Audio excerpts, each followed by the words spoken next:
তো বাহ্যিক, আভ্যন্তরীণ কোনো উন্নতি হচ্ছে না। বাহ্যিক উন্নতিতে আমাদের কি হবে? কারণ যা দিচ্ছে সবই তো ভাতা। ভাতায় কি মানুষের উন্নতি হয়? অ্যাকচুয়ালি ভাতায় তো উন্নতি হয় না। মানুষের শিক্ষাটা আসল। মানুষের মধ্যে শিক্ষা না থাকলে মানুষের দেশ উন্নতি হবে কি করে, দেশ আগে বাড়বে কি করে? হ্যাঁ, উন্নয়নের জ্বর মানে থইতে করছে, জ্বরে থইতে করছে, মানে দেখতে পাই মানে ছানা হয়ে যাচ্ছে। দিদিকে আমি একটা কথাই বলতে চাই যে দিদি একটু আপনি যদি মানে সমান চোখে দেখুন, সমান চোখে খালি তৃণমূল উন্নতি হচ্ছে, সত্যি মনে উন্নতি হচ্ছে, বিজেপি মানে সাধারণ মানুষের হচ্ছে না। একটু সমান চোখে দেখুন, তাহলে ভালো হবে, দেশের একটু উন্নতি করবে।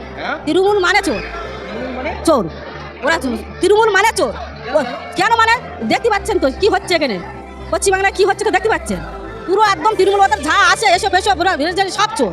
চোর ওরা 100 বার চোর বলবো, 100 বার চোর বলবো। ওর ভাই বউ কয়লা চুরি, গরু চুরি, পাথর চুরি, তাও কোনো সংশোধন হচ্ছে না, কোনো কিচ্ছুই হচ্ছে না। আমরা চাচ্ছি ভারতীয় জনতা পার্টি আসুক, আমরা বিজেপি চাই। মানুষের মনে মনে সবই হৃদয়ের মাঝখানে সবই বিজেপি আছে। মুখী দিদির ভয়তে, ভাইপোর ভয়তে কিছু বলতে পারছে না, ভয়তে সব বার হতে পারছে না। আমরা চাই বিজেপি আই সব কিছু উন্নতি হবে, সব কিছু পরিবর্তন হবে, সব কিছু ওই চোরের হাত থেকে লোক বাঁচবে। দিদি যা চোর, চোরের হাতে বাঁচবে।